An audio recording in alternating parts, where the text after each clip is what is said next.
모든 영광을 받으신 하나님, 이 시간 우리가 주님 앞에 나와 찬송으로, 기도로 하나님께 영광을 올려드렸습니다.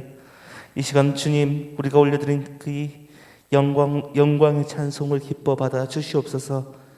이 시간 주님 앞에 나왔습니다. 이 시간 우리 가운데 하나님 이곳에서 역사하셔서 이 시간 가운데 하나님을 만나고 경험하는 시간이 되도록 하여 주시고, 말씀 가운데 역사하셔서 말씀을 알 수 있게 하나님의 뜻을 잘 아는 시간이 되도록 역사하여 주시옵소서.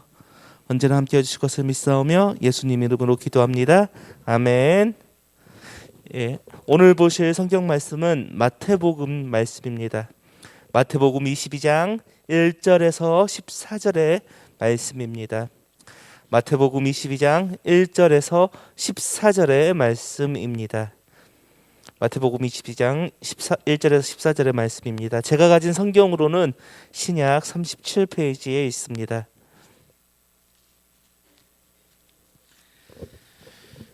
다 찾으신 줄 알고 우리 한 목소리로 함께 읽겠습니다. 예수께서 다시 비유로 대답하여 이르시되, 천국은 마치 자기 아들을 위하여 혼인잔치를 베푼 어떤 임금과 같으니, 그 종들을 보내어 그 청한 사람들을 혼인잔치에 오라 하였더니 오기를 싫어하거늘 다시 다른 종들을 보내며 이르되, 청한 사람들에게 이르기를 내가 옷찬을 준비하되 나의 소와 사해진 짐승을 잡고 모든 것을 갖추었으니 혼인잔치에 오소서 하라 하였더니, 그들이 돌아보지도 않고 한 사람은 자기 밭으로 한 사람은 자기 사업하러 가고 그 남은 자들은 종들을 잡아 모욕하고 죽이니, 임금이 노하여 군대를 보내어 그 살인한 자들을 진멸하고 그 동네를 불사르고, 이에 종들에게 이르되 혼인잔치는 준비되었으나 청한 사람들이 합당하지 아니하니 내 거리 길에 가서 사람을 만나는 대로 혼인잔치에 청하여 오라 한대, 종들이 길에 나가 악한 자나 선한 자나 만나는 대로 모두 데려오니 혼인잔치에 사람들이 가득한지라. 임금이 손님들을 보러 들어올세 거기에 예복을 입지 않은 한 사람을 보고 이르되, 친구여, 어찌하여 예복을 입지 않고 여기 들어왔느냐 하니, 그가 아무 말도 못하거늘 임금이 사람들에게 말하되, 그 손발을 묶어 바깥 어두운 데 내던지라. 거기서 슬퍼 울며 이를 갈게 되리라 하니, 흠을 받은 자는 많되 택함을 입은 자는 적으니라. 아멘. 오늘 본문은 예수님의 그 천국 비유 중 하나입니다. 예수님께서는 비유로 설교를 자주 하셨습니다. 이유는 쉽고 강한 인상을 주는 이야기를 통해 복음에 대해서 사람들에게 쉽게 설명하기 위함입니다. 오늘 본문의 비유는 다른 비유들에 비해 조금 더 충격적인 비유이기도 합니다. 이 비유의 말씀을 들은 바리새인들은 대번에 노골적인 적대감을 드러내기도 했습니다. 바리새인들은 예수님의 그 비유의 의도를 정확히 알아들었기 때문입니다. 오늘의 본문의 내용은 다음과 같습니다. 한 임금이 아들의 결혼식을 준비하고 하객들을 초청하였습니다. 그런데 많은 사람들이 이 초대에 응하지 않았습니다. 몇몇 사람들은 왕의 종들을 모욕하고 죽이기도 했습니다. 이 사실을 알게 된 왕은 군대를 보내어 살인한 자들을 죽이고 동네를 불살라 버립니다. 그리고 이왕에 벌어진 혼인잔치에 자리를 채울 사람들을 마구잡이로 초대해 버립니다. 그러던 중 와중에 혼인잔치에 참여한 사람들 중에 왕이 내려준 예복을 입지 않은 사람들을 발견합니다. 그리고 이 예복을 입지 않은 채 초대받은 사람 또한 혼인잔치에서 밖으로 던져져 버립니다. 그리고 오늘 본문의 비유가 마치고 예수님의 선포가 나옵니다. 청함을 받은 자는 많되 택함을 입은 자는 적으니라. 오늘 본문은 듣는 사람을 불편하게 하는 말씀입니다. 그렇다면 예수님께서는 왜 이렇게 불편한 비유를 들어서 사람들에게 말씀하셨을까요? 우리 오늘 본문 2절을 한번 보겠습니다. 시작. 천국은 마치 자기 아들을 위하여 혼인잔치를 베푼 어떤 임금과 같으니. 오늘 본문에서 예수님은 천국은 잔치와 같다, 그리고 잔치를 준비한 임금과 같다라고 말씀하고 있습니다. 우리 잔치를 생각하면 무엇이 생각납니까? 매우 즐거운 것이죠. 풍성한 먹을거리, 놀거리가 있고 사람들은 그 잔치를 매우 즐깁니다. 잔치는 우리에게 매우 좋은 것입니다. 그런데 예수님은 오늘 본문에서 천국은 이 잔치와 같다라고 말씀하십니다. 그리고 사람들을 이 잔치와 같은 하나님 나라에 초대하고 있다라고 말하고 있습니다. 그런데 이 잔치에는 많은 것들이 준비되었습니다. 소와 살진 짐승을 잡아 준비하였습니다. 그리고 왕은 어떻게 했나요? 사람들을 보내요. 혼인잔치에 사람들을 초청하고 있습니다. 일반 백성들을 위해 호화스러운 잔치를 베풀었던 것입니다. 왕궁의 잔치는 평민들은 상상도 하지 못할 잔치였습니다. 그런데 이 왕의 초대를 받은 사람들은 어떻게 했나요? 초청을 거부했습니다. 오늘 본문 5절 6절을 함께 읽겠습니다. 시작.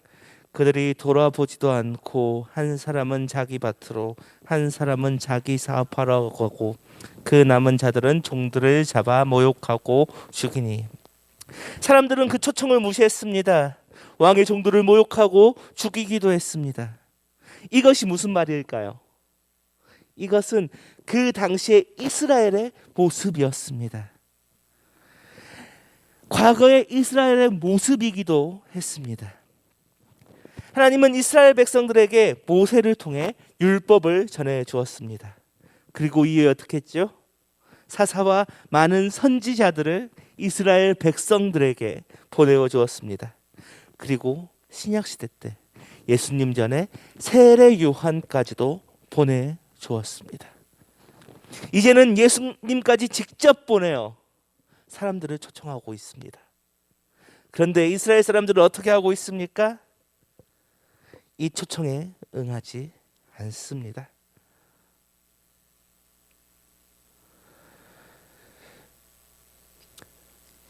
어떤 모습이길래 그럴까요? 예수님은 이러한 초청을 받아들이지 않는, 하나님 나라의 복음을 받아들이지 않는 사람들을 보고 이렇게 말씀하십니다. 요한복음 3장 11절의 말씀입니다. 진실로 진실로 내게 이르노니 우리는 아는 것을 말하고 본 것을 증언하노라. 그러나 너희가 우리의 증언을 받지 아니하는도다. 예수님께서는 하나님 나라의 영광과 기쁨을 알고 계신데 그것을 믿지 않는 사람들을 보면 어떻게 생각하시겠습니까? 그리고 얼마나 답답해 하셨을까요? 실제로 예수님의 공생의 사역은 잔치와 가까운 삶이었습니다. 이스라엘의 원래 모습은 어땠을까요? 특히 바리새인들은 금식을 통해 절제하는 훈련을 했습니다. 그리고 풍족히 먹는 것을 거부했습니다. 그런데 예수님이 가시는 곳은 어땠습니까? 가는 곳마다 잔치가 벌어졌습니다. 예수님을 만난 죄인들의 집에서 벌어지는 그 잔치가 성경 곳곳에는 기록되어 있습니다. 예수님은 그 당시 인간적인 대접을 받지 못하였던, 인간 이하의 취급을 받았던 세리와 죄인들의 친구가 되어 주셨고 그들과 함께 먹고 마셨습니다. 그렇게 예수님은 먹고 마시기를 탐하는 자라는 별명을 얻기도 하셨습니다. 그런 모습이 바리새인들의 모습에는 보기 좋지 않았을 것입니다. 그러나 예수님께서는 왜 그렇게 하셨습니까? 예수님께서는 바로 자신을 만나는 것이 잔치이고 하나님 나라에 들어가는 것을 보여주기 위함이셨습니다.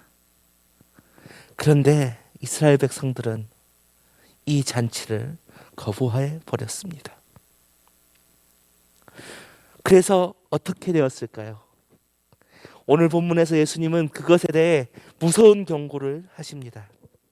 우리 오늘 본문 7절, 8절을 함께 읽겠습니다. 시작.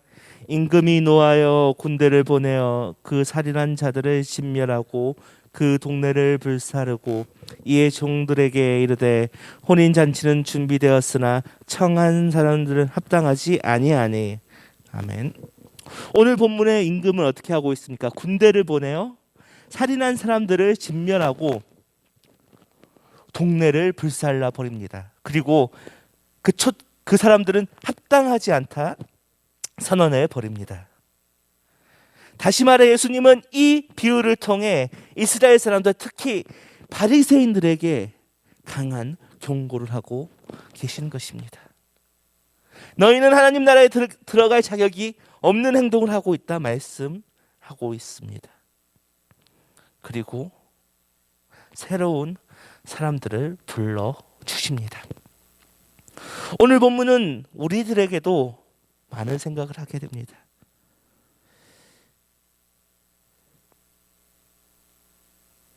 우리가 복음을 들을 때 여러 가지 핑계를 대고 교회에 오지 않는 이들을 보게 됩니다.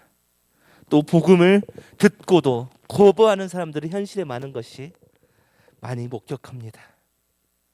그런데 오늘 본문의 6절은 무엇이라 말합니까?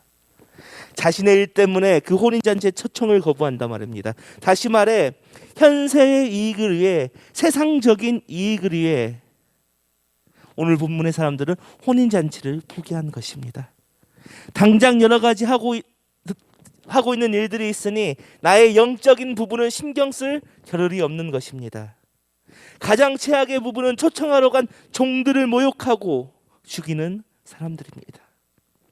이 부분은 그 당시 유대인 종교 지도자들이었습니다. 그렇다면 그 당시 유대인 종교 지도자들은 왜 예수님을 거부했습니까? 예수님의 말씀이 자신들의 이익과는 전혀 반대되었기 때문입니다. 그리고 그들은 예수님을 십자가에 매달고 나아가 사도들에게 복음을 전하는 것조차 막았습니다. 지금도 마찬가지입니다. 지금도 그리스도교, 기독교, 예수를 믿는다고 하면 치를 떠는 사람들이 있습니다. 정중하게 전도를 거부하거나 초청을 거부하고 끝내는 것이 아니라 오히려 기독교인이라는 이유로 핍박을 합니다. 어쩌면 신앙을 무너뜨리기에 별별 이야기를 합니다. 어떤 국가에서는 기독교인이라는 이유 하나만으로 죽임을 당하기도 합니다. 그런데 오늘 본문에서는 이 핍박을 한 사람들은 어떻게 되었습니까? 초대를 거절한 사람들은 마을이 불타 없어져 버렸고 종을 죽인 사람들은 진멸을 당했습니다. 실제로 유대인들은 어떻게 되었을까요?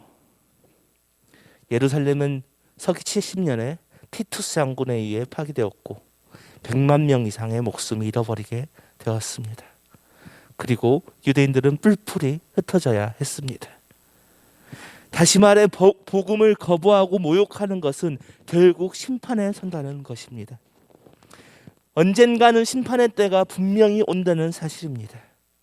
하나님은 심판은 결국 모든 사람들에게 임한다는 것을 오늘 본문을 통해 말씀하고 있습니다. 그러나 그럼에도 불구하고 하나님은 사람을 향한 사랑을 거두지 않으셨습니다. 우리 오늘 본문 9절 10절 함께 읽겠습니다. 시작. 내 거리 길에 가서 사람들을 만나는 대로 혼인잔치에 청하여 오라 한데 종들이 길에 나가 악한 자나 선한 자나 만나는 대로 모두 데려오니 혼인잔치에 손님이 가득한지라. 아멘. 왕이 이제 새로운 사람들을 초청하고 있습니다. 이도 저도 아닌 사람들부터 악한 자나 선한 자나 모든 사람들을 초청하고 있습니다. 하나님 나라 또한 마찬가지입니다. 이제 유대인들에게 먼저 열렸던 하나님 나라는 이제 모든 사람들에게 열렸습니다. 로마서 1장 16절은 이렇게 말합니다. 내가 복음을 부끄러워하지 아니하노니 이 복음은 모든 믿는 자에게 구원을 주시는 하나님의 능력이 됨이라. 먼저는 유대인에게요, 그리고 헬라인에게로다. 바울은 말합니다. 이 복음이 먼저 유대인에게 주어졌다. 그리고 헬라인에게 다시 주어졌다. 왜 그랬을까요? 하나님께서는 왜 그렇게 하실 수밖에 없었을까요? 원래 이스라엘 사람들은 선민 사상이라는 것을 가지고 있습니다. 그들은 율법을 받았고 할례를 받고 성전을 받았다는 것만으로 그들은 자신들만 구원받았다 생각했습니다. 그러나 그 구원은 유대인들, 이스라엘 사람들에게만 국한된 것이 아니었습니다. 하나님은 그들의 모습을 보시고 오늘 본문에서 이방인들까지 초청하고 있는 것입니다. 이제 아브라함에 주어진 예언의 성취가 이루어지는 것입니다. 창세기 28장 14절에 이렇게 말씀합니다. 내 자손이 땅의 티끌같이 되어 내가 서쪽과 동쪽과 북쪽과 남쪽으로 퍼져나갈지며 땅의 모든 족속이 너와 내 자손으로 말미암아 복을 받으리라. 하나님께서는 혼인잔 초청을 통해서 이스라엘 백성뿐만 아니라 모든 사람들에게 구원을 열어주셨습니다. 그리고 이제 아브라함의 언약이 성취되는 것입니다. 그런데요, 그럼에도 불구하고 오늘 본문에도 초청을 받은 사람이 다시 쫓겨나는 모습이 나옵니다. 우리 오늘 본문 11절에서 13절 우리 함께 읽겠습니다. 시작. 임금이 손님들을 보러 들어올새 거기서 예복을 입지 않은 한 사람을 보고 이르되 친구여 어찌하여 예복을 입지 않고 여기 들여왔느냐 하니 그가 아무 말도 못하거늘 임금이 사람들에게 말하되 그 손발을 묶어 바깥 어두운 데에 내던지라. 거기서 슬피 울며 이를 갈게 되리라 하니라. 자, 초청받은 사람 중에 예복을 입지 않은 사람이 쫓겨납니다. 왜 예복을 입지 않은 사람이 혼인잔치에서 쫓겨나는 것일까요? 고대 근동에서는 왕이 혼인잔치를 할 때 초대하는 사람들에게 예복을 지급했다는 것입니다. 왕이 옷 입고 와라고 예복을 지급했죠. 그런데 오늘 본문의 사람은 아무 이유 없이 예복을 입지 않은 것입니다. 왕이 하사한 예복을 말이죠. 문제가 생겼거나 옷이 없었다면 분명히 변명이라도 하고 있을 것입니다. 그러나 오늘 본문의 이 사람은 아무런 변명도 하지 못하고 있습니다. 그렇기에 그 자리에 맞지 않은 옷을 입고 있었기 때문에 그는 쫓겨난 것입니다. 그렇다면 오늘 본문에서 예수님은 비유를 통해 왜 옷을 입지 않은 자를 쫓아내신 것입니까? 그 이유를 보면 우리 갈라디아서 3장 27절을 보면 잘 나와 있습니다. 제가 한번 읽어보겠습니다. 누구든지 그리스도와 합하기 위하여 세례를 받은 자는 그리스도로 옷을 입었느니라. 세례를 받은 자, 다시 말해 세례를 받은 자는 그리스도로 옷을 입었다고 오늘 바울이 이야기합니다. 오늘 본문과 갈라디아서를 연결해서 보면 결국 그리스도로 옷을 입는 자, 다시 말해 거룩한 옷을 입는 자만이 하나님 나라에 들어갈 수 있다, 천국에 들어갈 수 있다라고 말하는 것입니다. 우리가 하나님 앞에 직접 갈 수 있는 이유가 무엇입니까? 바로 그리스도의 보혈로 우리가 거룩함을 입었기 때문입니다. 그러나 우리는 가끔 착각을 합니다. 내가 교회 봉사를 많이 하고 헌금을 많이 하고 오랫동안 신앙생활을 하면 그것으로 하나님 나라에, 하나님 곁으로 갈 수 있다고 착각을 합니다. 그런데 중요한 것은 우리가 구원을 받고 하나님 나라에 들어가는 것은 결국 예수 그리스도로 우리가 옷을 입을 때입니다. 거룩한 옷을 입을 때만이 우리는 하나님 나라에 들어갈 수 있는 것입니다. 오늘 본문과 연결해서 보자면 예복을 입은 자만이 혼인잔치에 누린다는 것, 다시 말해 그리스도로 옷을 입은 자만이 하나님 나라를 누린다는 것입니다. 그렇다면 우리가 그리스도로 옷을 입는다는 것은 무엇을 말하는 것입니까? 어떤 사람들은 영적인 계시나 능력을 받는 것이라 말합니다. 어떤 사람들은 그리스도인으로서 합당한 행동을 해야 된다고 말합니다. 그러나 이것은 올바른 답들이 아닙니다. 그리스도로 옷을 입는다는 것은 성령이 주신 감동을 통해 내가 주를 그리스도로 고백하고 내 삶의 모든 것을 그리스도께 맡겨드리고 그리스도의 인도하심에 따라 사는 것이 바로 그리스도로 옷을 입는 것입니다. 다시 말해 하나님 나라를 누리기에 우리는 그리스도의 인도하심을 따라 살아가야 한다는 것입니다.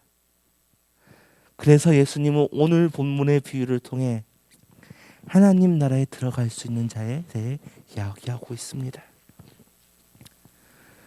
결국 하나님 나라에 들어갈 수 있는 사람은 하나님의 초청에 응한 사람들만 들어갈 수 있는 것입니다. 그리고 그 혼인잔치, 다시 말해 하나님 나라를 누릴 수 있는 사람들은 그에 합당한 거룩한 그리스도로 옷을 입은 사람들만이 하나님 나라를 누릴 수 있다고 오늘 말씀하고 있습니다. 그런데 우리는 착각을 합니다. 우리는 하나님의 초청 없이 들어갈 수 있다 생각합니다. 우리의 힘으로 하나님 나라에 들어갈 수 있다고 생각합니다. 그러나 하나님 나라는 초청 없이 들어갈 수 없습니다. 그러나 하나님께서는 우리를 모두 초청하셨고 그리고 그 그리스도로 옷을 입고 천국에 참여하기를 원하십니다. 우리는 언제나 이 사실을 기억하고 나아갈 때 우리는 그 하나님 나라를 온전히 누리며 살아갈 수 있을 것입니다. 이 시간 함께 찬양하며 나아가겠습니다.